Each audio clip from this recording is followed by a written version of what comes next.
Abangan natin ito. Round number 1 pa lang po ito Tapos mag-comment ka kung taga-saan ka, brother. Kung nandiyan ka.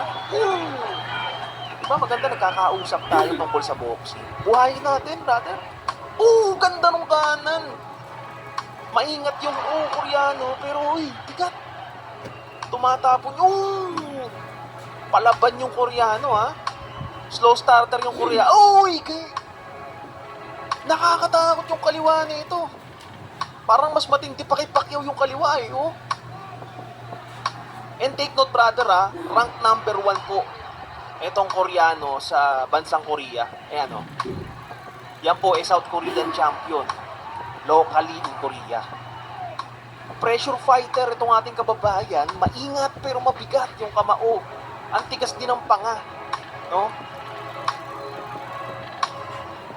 Actually, ito yung pang-bypass natin sa mga Asian champion. Like Naoya Inoue. Ganitong estilo pwede.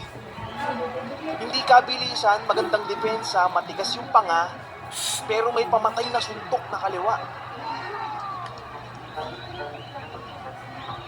Baka kasi hindi to kilala brother Maganda makilala to ng buong Pilipinas. Grabe yung taktika Tingnan nyo.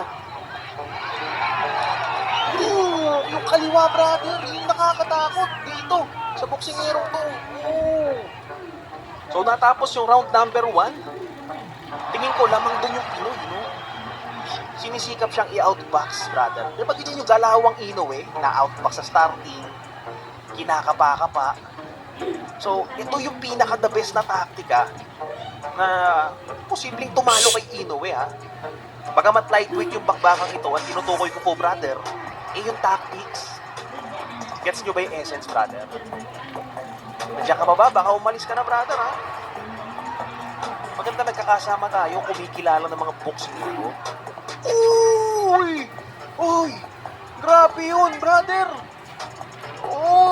Yun ang sinasabi natin, di ba? Di ba madalas si Naoya Inoue ganun? Parang palinga-linga sa first round, second round. Ito yung taktika na sinasabi natin. Tingnan ninyo Lalaban ba kaya to? Ang tagal bilangan. Bad trip yung referee. Ito na. Grabe. Hindi mapigil. Ang lakas nito, brother. Nabitin ka ba doon sa fight na yon?